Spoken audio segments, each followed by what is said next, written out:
All right, it is Monday, March 16th, the day before Election Day in the state of Illinois. Welcome to our primary election preview show. I'm Patrick Pfingsten. Thanks so much for joining us. I write the Illinoize political newsletter, which you can read every day at theillinoise.com.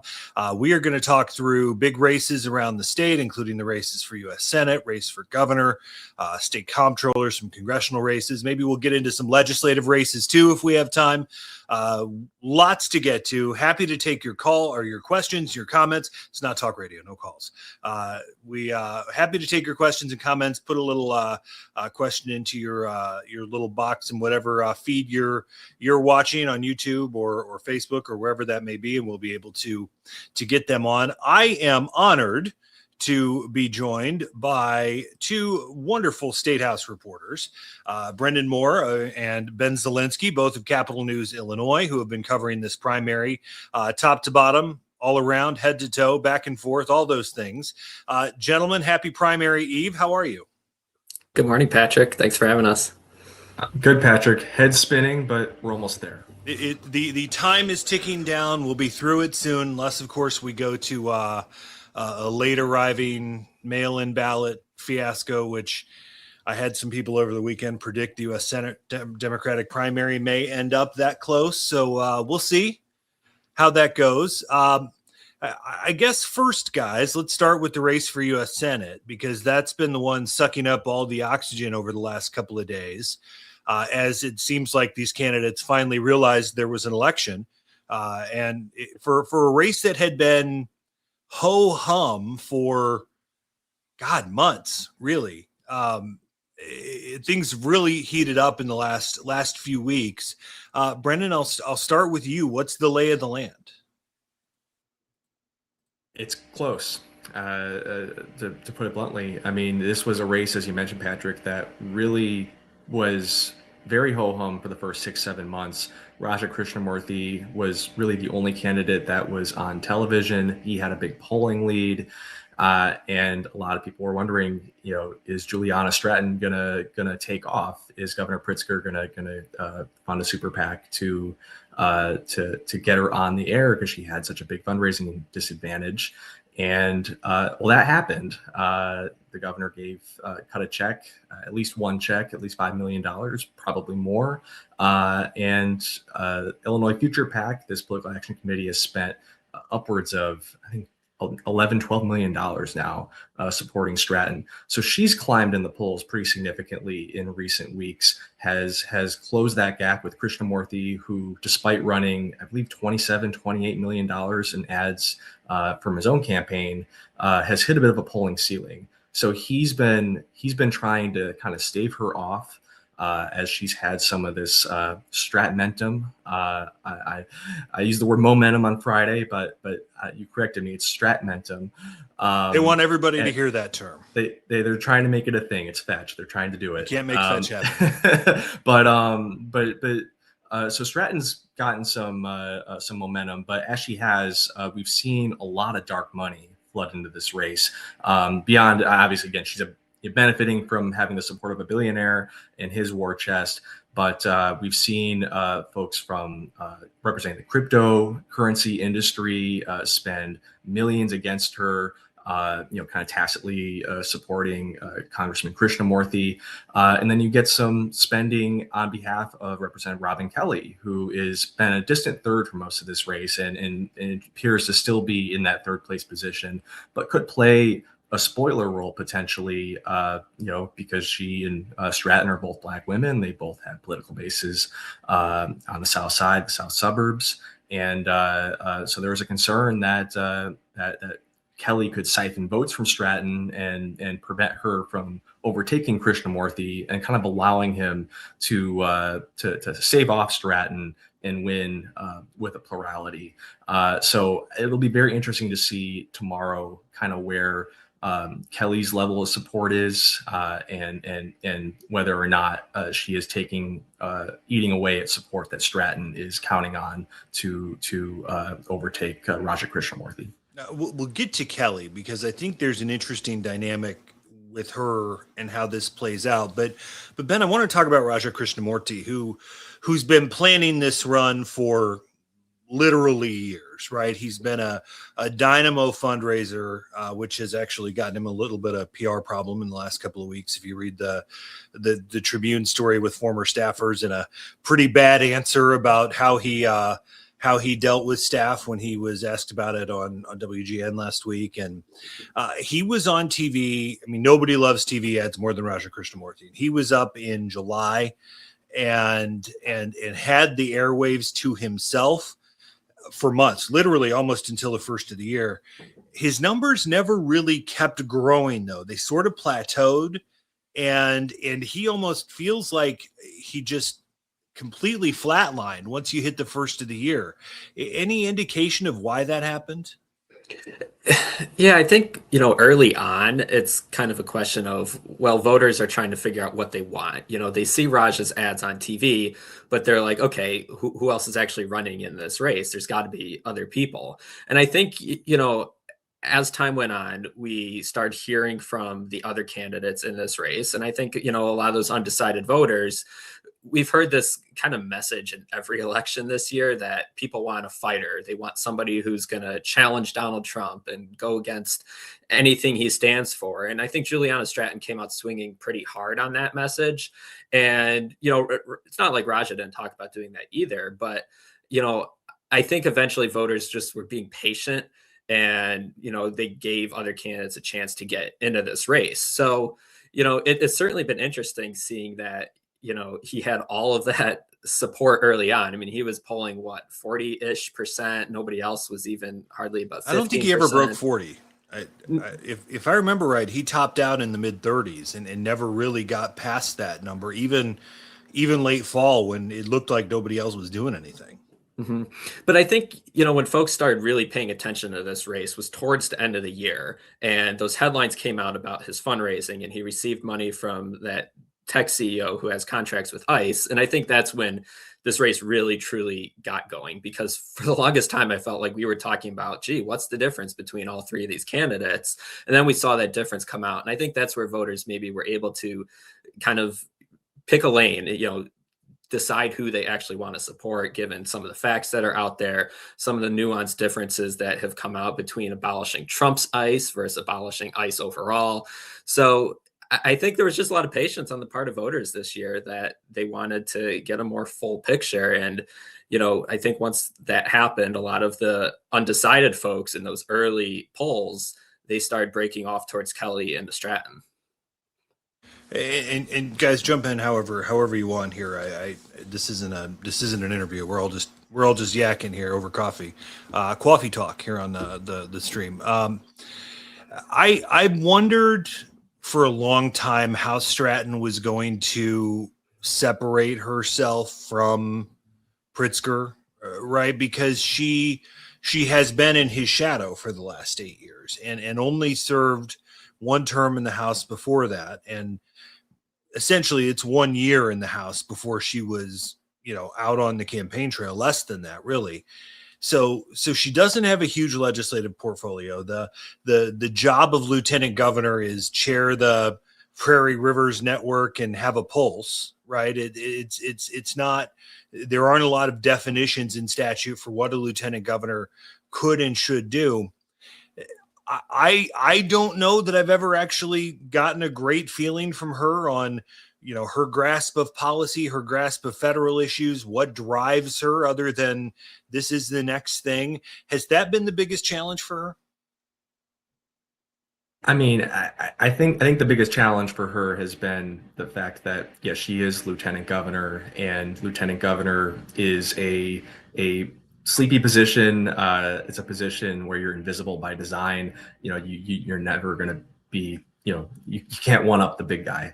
But also that is a big advantage of hers too, is that she has Pritzker's endorsement. She's benefited from his resources, and in a Democratic primary in Illinois, I mean, if there's going to be any person's endorsement that moves the needle, it's probably going to be Governor Pritzker's. He's the most popular Democratic elected official among Democratic primary voters. And you've seen that in some of these closing ads from Illinois Future PAC, that, just basically, I think I saw it last night run a few times where it just Governor Pritzker talking about Juliana Stratton and how he supports her and, saying all these great things about her. And I think, not that I think that voters, vote necessarily based on endorsements or like that's maybe not the main factor, but it's a good thing to have though. I don't know anybody who would turn away Governor Pritzker's support. But yeah, I mean, I think that's probably been her biggest challenge. I mean, she started at a structural disadvantage with, being a first-time federal candidate. So, even Robin Kelly had $2 million in the bank at the beginning of this campaign. And so Stratton was really starting from scratch. And so she's tried to turn that into an advantage though. Again, helps when you have the support of a PAC that's backed by billionaire dollars. But, she did the no corporate PAC money pledge, which again, we all know, we've talked about how there's a lot of ways around that. And it's a pretty convenient thing when you have PAC support, a political action committee, outside PAC committee supporting you. But, and she's tried to lean into this outsider role, if you will, of like, I'm not of Washington, I'm going to be that fighter. We've seen some differences on policy. She's kind of put herself out there with, we need a $25 minimum wage, which, Kelly and Krishnamurthy, again, they're creatures of Congress, are like, well, that's kind of unrealistic. We want to get something done.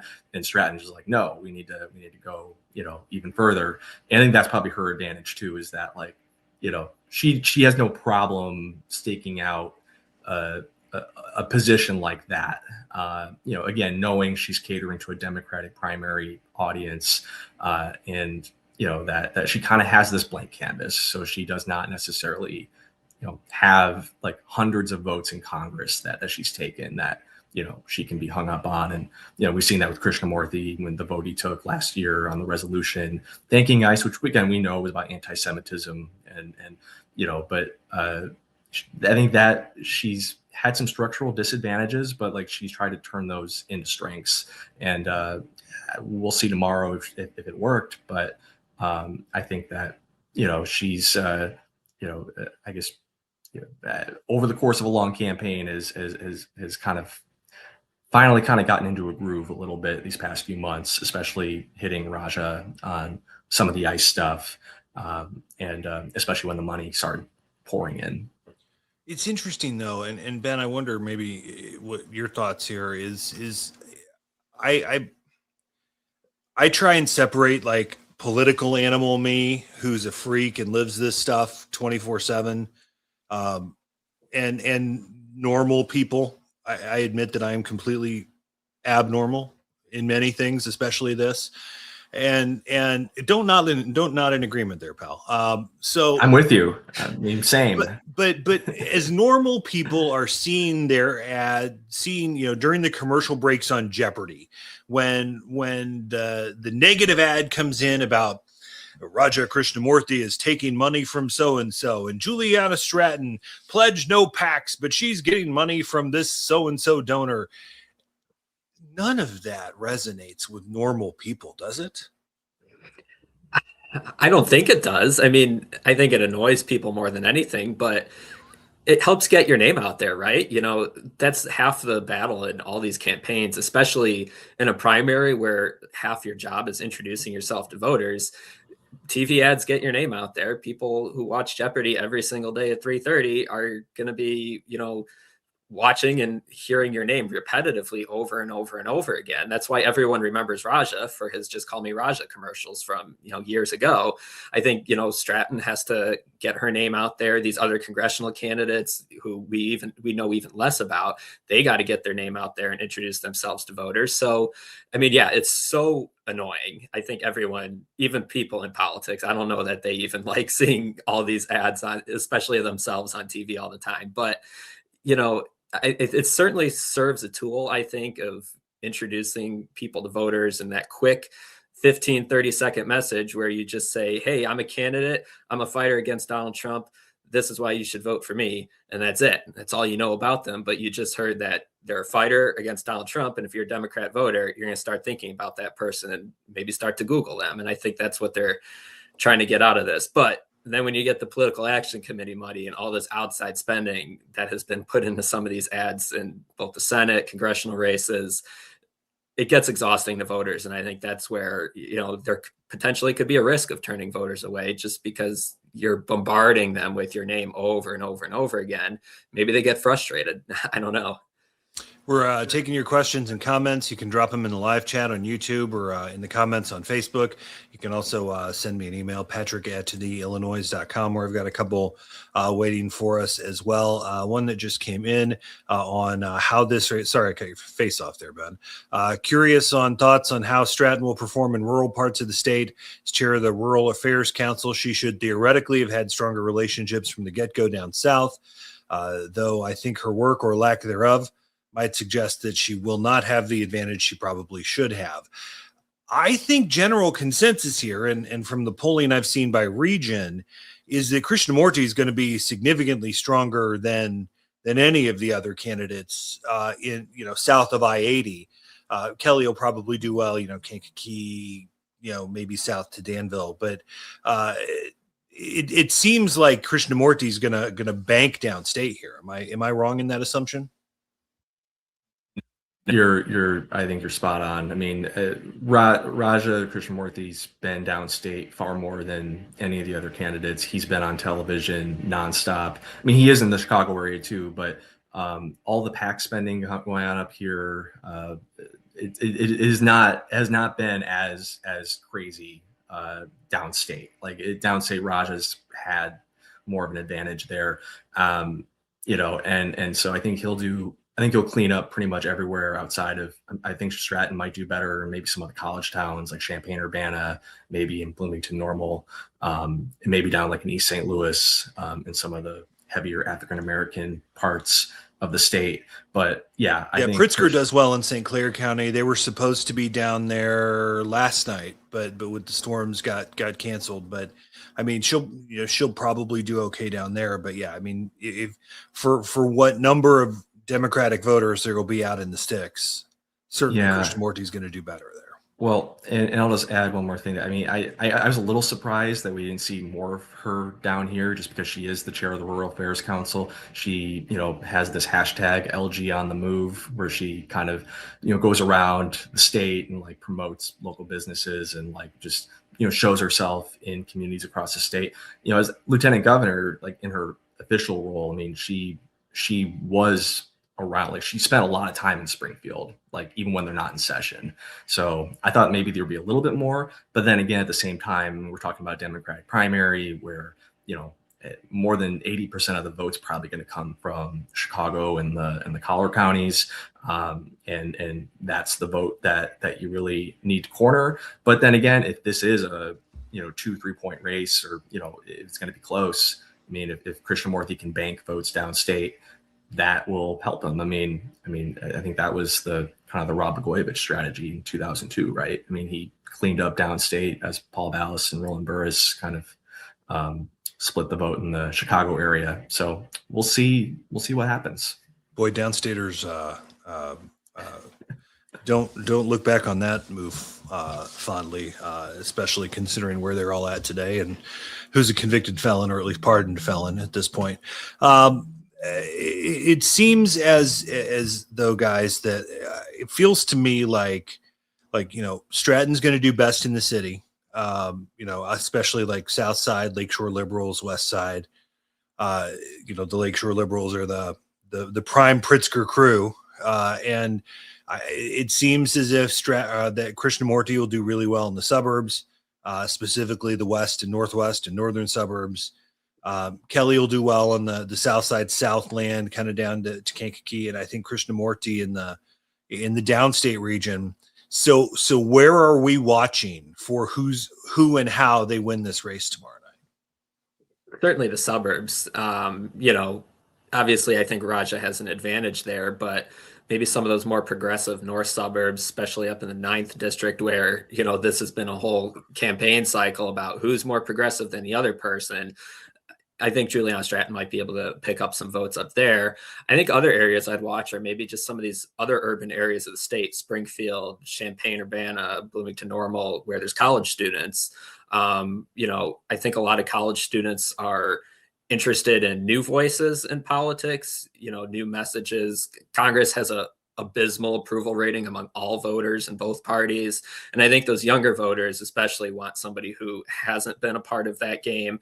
The progressive voters in college towns, I think, are really looking for that anti-Trump fighter. And if Juliana Stratton positioned herself enough in that direction, she might be able to pick up some votes there. So, I think that's kind of where we might be looking for some votes throughout, the state. But certainly the Chicago area, I think, if she performs well on the south side of the city, and especially is picking up votes well in the south suburbs, I think that would be a good indication that she's pretty strong, especially compared to Robin Kelly. Yeah, I agree. I mean, I think that split in some of those South Side precincts is going to be something to watch. Is Stratton getting 60, 70% in some of those South Side wards, or is Kelly kind of siphoning away more votes? That's going to be a big tell. And then today, I mean, she's done events, I think, in the 43rd ward, the 46th ward, 47th ward. So Ward she's side, clearly, for those of us that don't speak. Yeah. That don't speak ward. Yes. Those are your lakefront liberal, north side, like high turnout, a lot of white liberal voter wards. And it's pretty clear that her campaign is targeting that area, and they think they'll be successful there. So, if she does well there, then I think that'll be a good thing for her. And as Ben said, though, if Krishnamurthy can do well in the suburbs, northwest suburbs, west suburbs, those are becoming increasingly, big parts of the coalition in the Democratic Party in Illinois. We used to talk, just probably 10 or 15 years ago, like DuPage County being the heartbeat of the Republican Party in the state. Well, that's not really true anymore. It's becoming increasingly part of the Democratic coalition. And, so it's, I think that may work to hit in his favor, but we'll see. We're all just kind of guessing at this point. And before we move on, I want to touch on Robin Kelly, who has been outgunned in this race, but has been the normal voice, even though she's policy-wise, she's pretty progressive, but she's even in that Brooklyn accent, which has never gone away. She's got that, I'm pissed off at what's going on, which I think relates to a lot of regular people out there. Her kind of final ad was the one that's trying to sneak the line right in between Krishnamurthy and Stratton. I've had some people compare the idea of a Kelly surge on election day to Carol Moseley Braun in 1992. I don't know if you two were even born then, but you had Al Holfeld and Alan Dixon that were beating the tar out of each other. Moseley Braun just kind of snuck right in between them. She had a little better name ID in the city with a base there as recorder of deeds and a former state rep before that. But what's the role that Kelly's going to play here? Potentially spoiler. I think you hit it.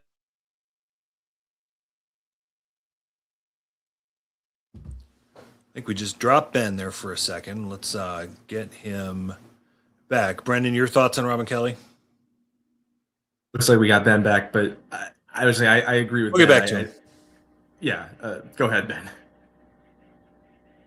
Yeah, I think just the role of spoiler there, that, Robin Kelly is getting a lot of support from the Congressional Black Caucus. She's gotten a lot of headlines that have been kind of controversial within Democrat politics in the last few weeks, but I think it's brought attention to her campaign. And, any attention, I guess, at this point when you're struggling to gain support like she's been, is a good thing. So I think that's kind of her role here, is potentially spoiling this for Juliana Stratton ultimately. But I do like what you said there, Patrick, that I think she makes an interesting case maybe to voters who want someone with experience, so they don't necessarily like Stratton, but they're progressive, so they don't want, someone who's more moderate like Raja.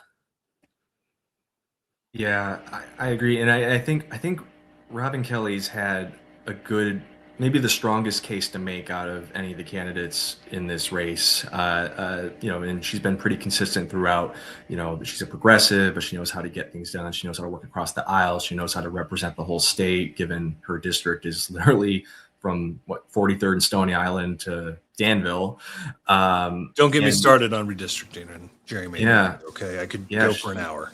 that's a conversation for another day, right? But the problem is, I mean, you can make the best argument in the world, but if nobody can hear it, then it's like it doesn't even matter. People have started to hear it the past few weeks. I mean, some of this money started to pour in to boost her, and she's done some of her own campaign spending.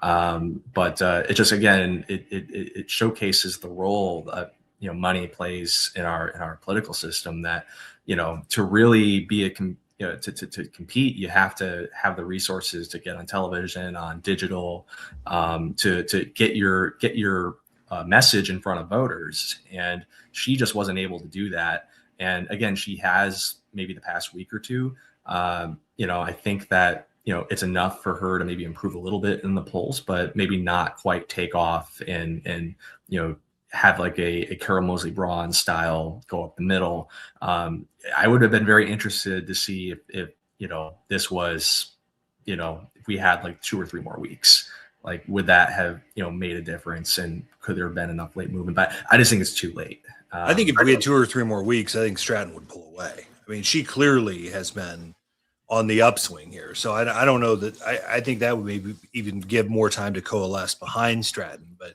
see, I'm not so sure about that though, because we've seen all this crypto money come in very late, and I mean, just past couple of days being up in Chicago, I mean, the ads. Does it break through at this point? Well, I guess my point is that I mean, she had a lot of positive ads going up, the past several weeks, but now there's a lot of negative ads about her. There's a lot of, portraying her in a negative light. And so I'm just curious, if there was a sustained effort for a few more weeks, what the impact might be, especially when you have, Robin Kelly, having a lot of nice ads about her. And I mean, last I checked, I don't think there's been any negative spending on Robin Kelly. And that maybe that would have changed, but I would have been very, very curious to see in a couple of weeks. Because I think, again, Stratton's had the momentum, but would she have been able to sustain it?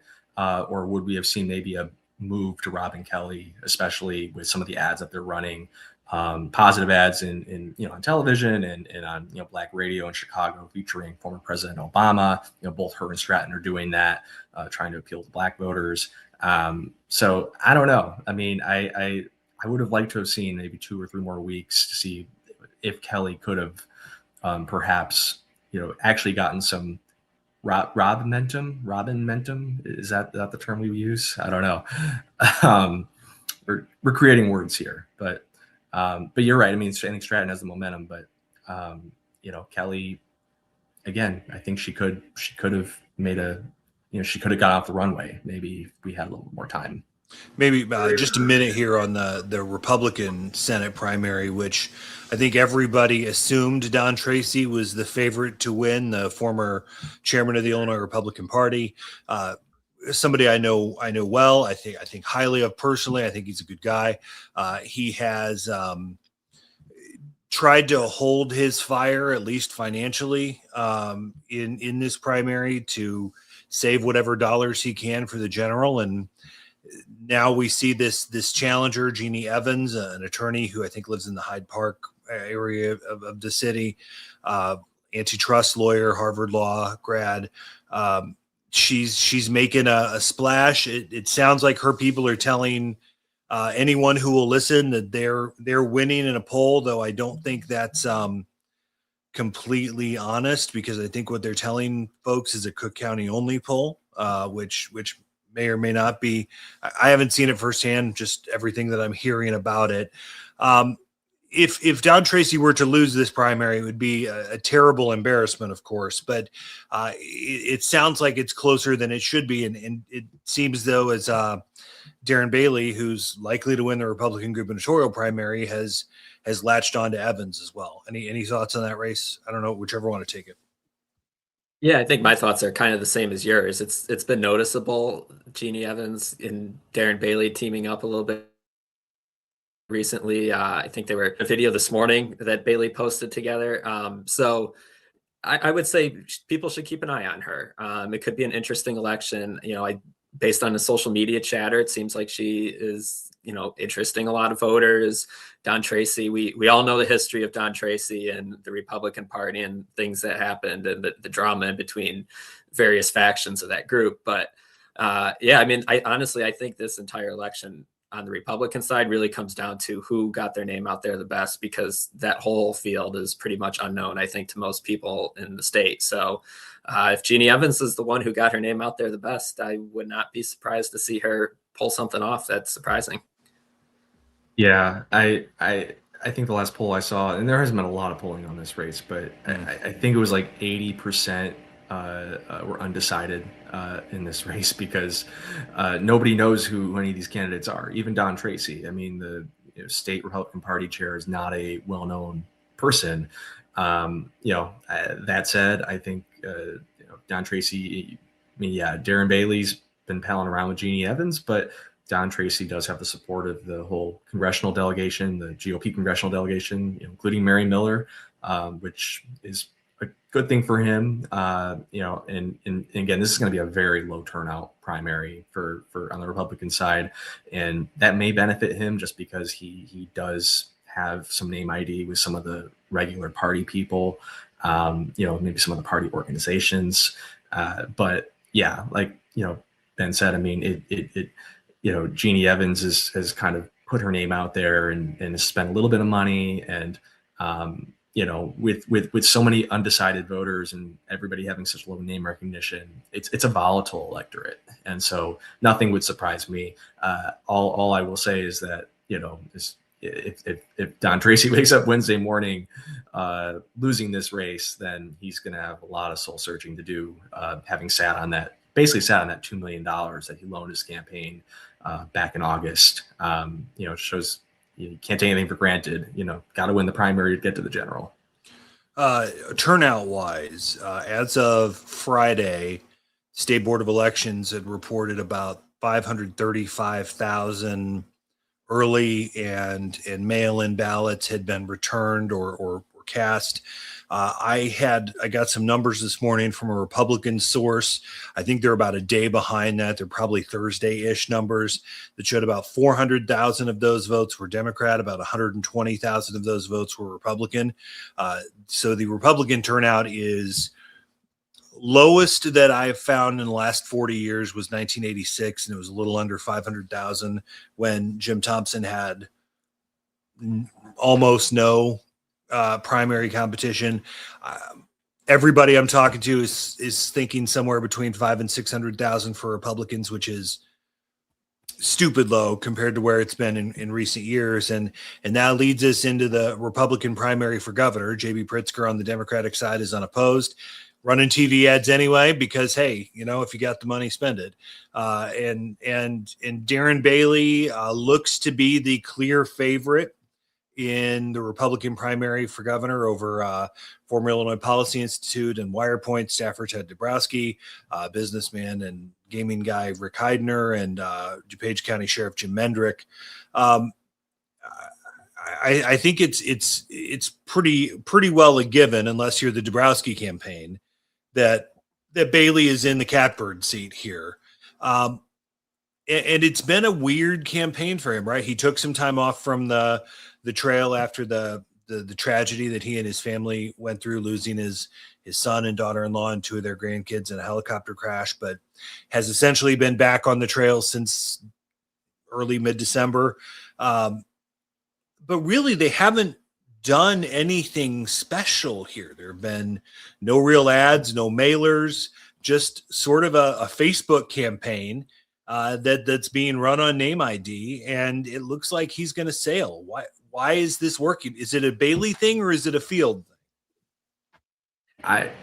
Yeah, I think it's a little bit of both. I mean, I think Bailey has all that residual name recognition. I mean, he's basically raised and spent no money in this race, which is it makes it kind of remarkable that he is so heavily favored. But it is an indictment on the field because you had Ted Dabrowski get in with some pretty big endorsements from folks in the legislature and just kind of Republican establishment, trying to coalesce around somebody who isn't Darren Bailey, realizing that Bailey lost pretty badly to Governor Pritzker in the general in 2022. But, that only takes you so far. And again, it goes to name ID, it goes to, just introducing yourself to voters across the state. And, you can travel around the state. I know Sheriff Mendrick has said he's been to every county, or he's trying to get to every county. And they've all been traveling, but, people got to see your message. You got to get on television in a sustained way and digital. And I just don't think they did enough. I mean, Dabrowski raised a little bit of money. Heidner put a little bit of his own money into his campaign. But none of them did it in the amount that you would need to get significant name recognition, where voters really know who you are. And also too, I mean, a factor that we can't overlook is that, I mean, this is a 4-person race. Darren Bailey is the only one from downstate. Downstate is the base of the party now in Illinois.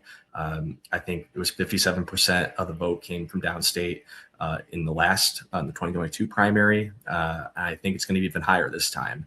And so he has a huge lane there that I think he'll probably win in the suburbs too, but like he's going to win by even bigger margins downstate. And so I just don't see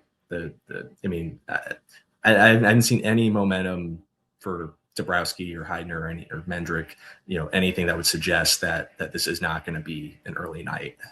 Bailey declaring victory pretty soon after polls close. Yeah, my guess is AP calls it pretty shortly after 7:00 tomorrow night. Is just given what we've seen in polling and conditions on the ground, which I think leads to the Ted Dabrowski question. And here's one I got via email: was Ted Dabrowski a bad candidate, or just never got the money to get his message out? And the current Republican Party delights in standing on principle and losing a lot of elections. I'm guessing a bad candidate because they waited until about 2 weeks ago to start hammering Bailey for being unelectable in the general.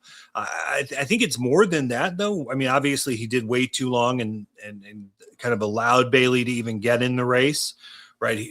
Ted was even hemming and hawing about getting in the race at the state fair, where saw both of you guys there and around him, and he was, oh yeah, we're going to get in at a future point, and still waited weeks. And that's about the time Bailey started thinking about getting in the race. But in the end, he just never connected.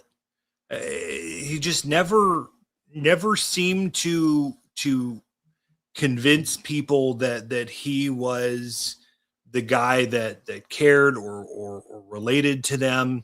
The charts and the numbers and the same Dan Proft ads that have been running since 2010 with black backgrounds and your candidate speaking to camera, and it just didn't work.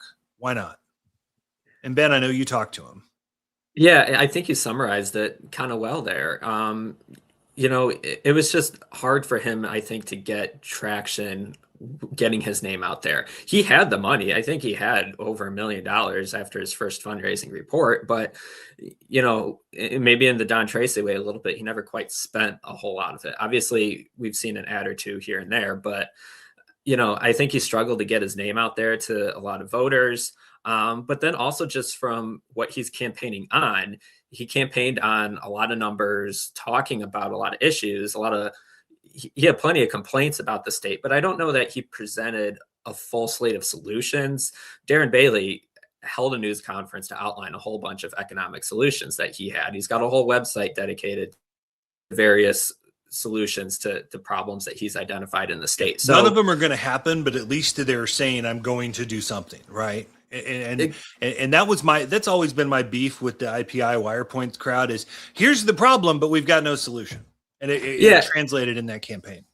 Right. And I think Ted kind of got hung up a little bit on that because people, I think, especially Republican voters, they're well aware what the problems are in the state. They go to the ballot box with those problems in mind, but they want answers. They want to see somebody who can beat JB Pritzker. That's a hard thing to do for a lot of reasons, but I think one of the things that a candidate has to have is answers to those problems. And Darren Bailey, maybe he hasn't articulated the answers in the best way, but he has presented solutions. And, it's not like Ted hasn't presented solutions either, but Darren's done a better job of communicating it, in my opinion.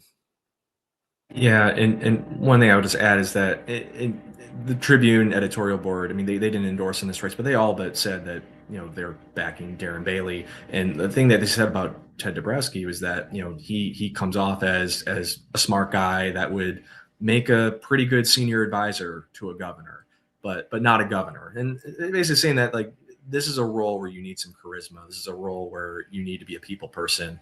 And, Ted, I mean, we've talked to him several times. He's a very nice guy.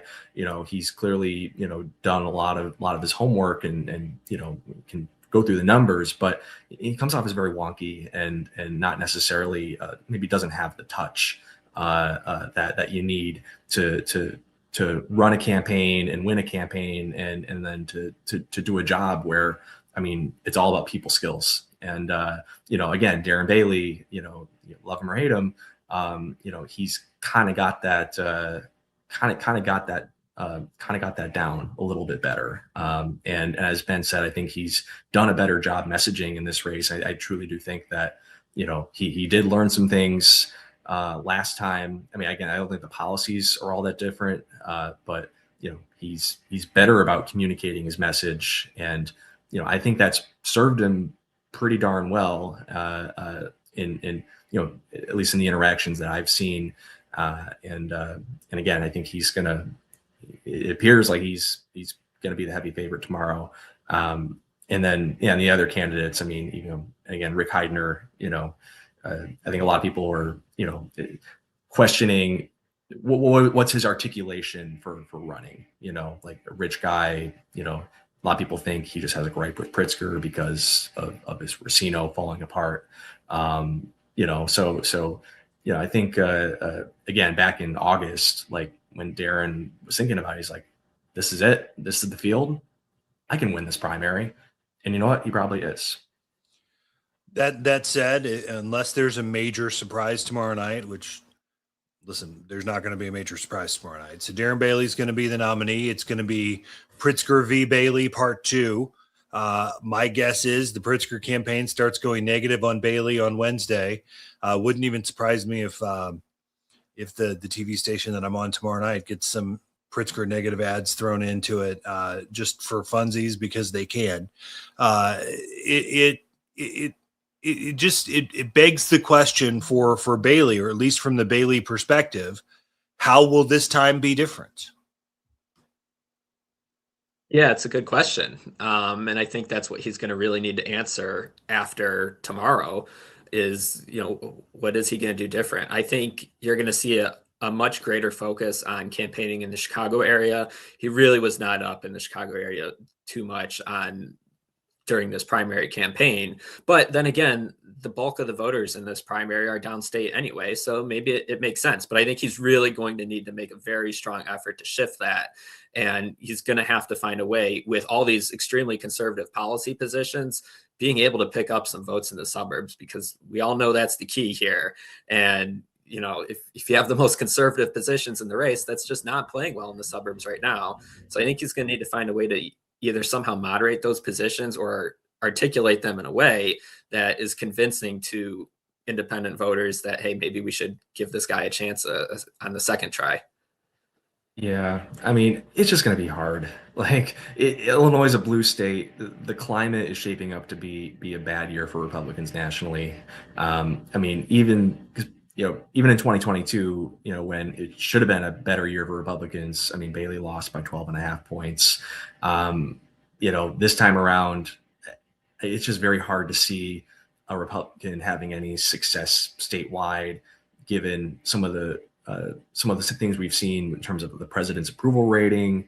Given again, some of the numbers we're seeing in terms of enthusiasm gap, it's going to be hard. I mean, I even think like it's apples and oranges, but like, look back at like 2006, right, where Rod Blagojevich wasn't very popular, I believe he was under investigation at the time, and he was running against Judy Topinka, and he still beat her by 10 points. I mean, wave year for Democrats. Started running a huge slate of negative ads in June, and the race was over before Labor Day. I mean, my wife and I still joke about the Judy Topinka, what was she thinking, tagline from those ads, just in the, somebody makes this mistake. What were you thinking? Right. So it worked, right. 20 years right. Ago, unbelievably now. But, right. And that's what Pritzker's going to do. I mean, those guys, Pritzker's team is very smart, a little arrogant, but absolutely ruthless. And they are going to put boot on neck, and they are going to try to end this race as soon as humanly possible. Yeah, and I mean, and Pritzker, he's not the most popular figure like statewide in terms of you can count all voters. I mean, with Democrats, he's very popular, but he's probably right around 50% in most polls you see. So he's a little above water since ICE. Yeah, he was a little below water, a little underwater before the ICE stuff all happened, and then that popped him back up in the suburbs. Right. And I mean, you could see like, running for a third term, perhaps there could be some fatigue there, but I think that kind of went out the window when President Trump got reelected. And then obviously everything that's happened since, as you said, I just have a hard time seeing any Democratic governor losing re-election this year. I mean, I could be wrong. I mean, we still got some time, but it's shaping up to be a good year for Democrats nationally, and that's going to help Pritzker and everyone on the ballot in Illinois. We're quickly running out of time, so we'll do really quickly on the congressional primaries. There are big ones in the Chicago area in 2, 7, 8, and 9. Which are all open seats. 4 is also open, but there's no Democratic primary, and there are probably going to be some independents on the ballot after Chuy Garcia's not so graceful exit from the stage. The 9th has gotten a ton of attention in the media because of just this giant field and its proximity to the city and all the money being spent on it. Lots of big question marks. So I guess what's the biggest storyline that sticks out for either of you guys on the congressional races headed into tomorrow? I think the thing I'm going to remember about it most is this outside PAC spending and the conversations over APEC. This conversation, things evolved so much in Gaza and in Israel over the last year where that kind of became less of an important issue, I think, to a lot of voters. But this focus on Israel and anyone who has support for the state of Israel and is receiving money from a committee that's supporting Israel and not receiving it, that's become just the whole theme of this race, and it's gotten really messy for voters. But I mean, I think that's what I'm going to remember about it is just kind of the rhetoric around this, and all of the political action committees that have been spending money on these races, and the mess. Honestly, it's just been, I think, really hard for voters to digest. I'm very curious to see how they kind of make sense of this. Do they select that new candidate in Kat Nabagazale? Do they go with the well-known governing figure, Daniel Biss, who served in the state Senate? He's been mayor for a long time now. I think it's going to be interesting to just see how it breaks down and see whose message ultimately cut through all this incredible noise that's happened. Over $30 million in outside spending in those 4 districts. Yeah, I'm with Ben. I think it's the money. I talked to some insiders last week to see kind of where they were at with some of these races and what their thoughts were. And one of them told me that, they thought that the story of this election is going to be whether APAC money and crypto money can be weaponized by the right to elect candidates in Democratic primaries that are closer to MAGA than to actual Democrats. Now, I think most of these candidates in running in these primaries are all Democrats of one cloth or another, but there is kind of that divide between more more of your moderate candidates, maybe more, like your Laura Fines, more friendly to Israel, and then, your Kat Abou-Ghazalehs, and then, maybe a little bit further, she's far to the left on that. And then you have Daniel Biss, who's, a little bit, not with AIPAC, but maybe not quite as far as Kat. So I think it's going to be very interesting to see how that race shakes out, and if if a Biss can win by not being for AIPAC, but also not being the most extreme on that particular issue, but also it's just again the disorienting amount of ads and the way that these big companies are concealing their identities, basically, running behind these, their name, like I think Elect Chicago Women was a big one that's spending in a few races. And then there's some races where they're spending money attacking candidates from the left. We've seen that with Kat and with Junaid Ahmed in the 8th district, who's running as Melissa Bean, who is backed by the AIPAC PAC, Shell PAC, basically. So I don't know, I will see what the verdict is. I mean, I think if AIPAC, if they go 0 for 4 or 1 for 4, they're going to have some soul searching to do. But yeah, I mean, I think it's going to be the money. It's going to be also the generational turnover. Like, do we get some of these younger candidates, more progressive candidates that get in there, or do we still kind of get the old guard? I mean, is it really a change election if we end up with Jesse Jackson Jr. in the 2nd district, Melissa Bean back in Congress and in the 8th district, and some of these folks that have been around the block a few times, LaShawn Ford, who's been in the legislature for 2 decades. So I'll be very interested to see how it kind of turns out from that perspective of, do people really want new voices, or are they going to go with some of these names that have been around the block a few times? LaShawn Ford in Congress would be very fun, if anything, just for those of us that have worked with him. I do think the redemption arc is an interesting one. I talked to both Melissa Bean and Jesse Jackson Jr. last week. Bean was swept out of the 8th district in the Tea Party wave in 2010.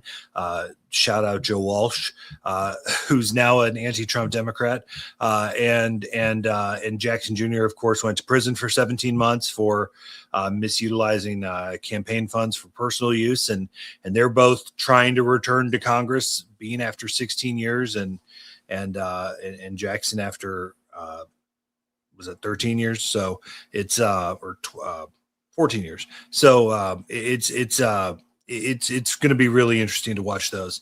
Any legislative races you're specifically watching before we get you out of here? There are a couple of interesting primaries. One is the 40th legislative district on the northwest side of Chicago. It's represented by Jamie Andrade, who is fairly progressive, maybe a little bit more moderate, but he's got a challenge from his left. The name escapes me right now, but this candidate's backed by a lot. Rivera is his last name. Rivera, okay. But there's been a lot of money spent on that race. And some of the kind of the more socialist folks that represent some of those 33rd, 35th wards in Chicago are trying to win back that seat. That's going to be a close one. And then another one downstate, Deputy Minority Leader Noreen Hammond has a tough primary against a guy that has backing from the Freedom Caucus, which is kind of the more arch conservative caucus in the state, and I've been told that one might be one to watch, that she might be in trouble. Yeah, Brenden hit it on the head there, but I think more broadly than just Noreen Hammond there, this division in the Republican Party where there is groups of people out there going after incumbent Republicans who aren't meeting a certain conservative litmus test or whatever for them. I think it's just interesting to watch, given, how much Republicans struggle to win in the state, but they're spending a lot of time fighting with each other right now in the primary. Even Tony McCombie's been targeted, as somebody they want to try and take out here. So, I'm curious to see where the party goes after these primaries, not just at the governor's race, but also, these state house races that I think has probably caused a lot of division in some caucus meetings in Springfield as well. Yeah, to be a fly on the wall in the Republican caucus on Wednesday would be quite the sight. A couple of other races to watch. Appointed state rep Margaret De La Rosa in the western suburbs. She's in my understanding, big trouble against a county board member from DuPage County named Lynn LaPlante, who has a lot of union money backing her. Another race to take on embattled, I guess is the right word, Representative Marty McLaughlin in the far northwest suburbs. You've got Democrat Aaron Chandang, a school board member, against Maria Peterson, who lost to McLaughlin by 47 votes 2 years ago. What a very close race, closest one in the state. And I've had a couple of people flag the Emil Jones III race in the 14th district on the south side that he has not been super active and has at least one pretty active challenger, though that's a really hard name to get past in that district. So, all right, guys, before we get out of here, final thoughts. Brenden, I'll start with you. Nothing would surprise me on election night. I think we talked about this on Friday, Patrick. I think it's gonna be a late night in the Senate race. I think it could go either way, and we'll see what turnout is tomorrow. Yeah, I mean, I like we were just talking about, I think the money is going to be the big story of this election, and might be a conversation starter in terms of money in our politics, both at the federal level and at the state level. It's because I think if nothing changes, it's only gonna get worse. Ben, any final thoughts? Yeah, watch the comptroller's race. It's not the most exciting thing on the ballot, but it's another test of J.B. Pritzker's political power. He's backing Margaret Croak.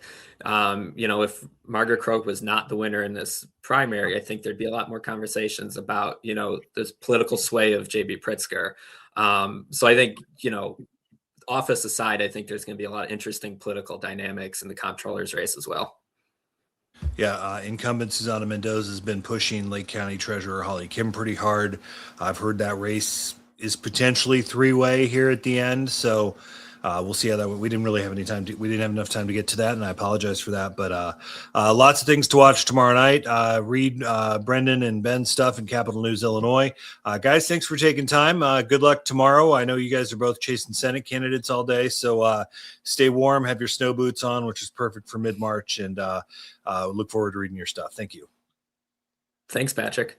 Thank you, All Patrick. right. Thanks, everybody, for joining us. And we'll have plenty of coverage on the Illinoize website and in the newsletter. You can sign up theillinoize.com, ILLINOIZE. Well, I don't know that we'll have a podcast later in the week. We'll try, depending on what sort of storylines shake out. But appreciate you joining us, and have a easy, hopefully, next, 36 hours before the polls close. We'll talk to you later. Thanks for watching.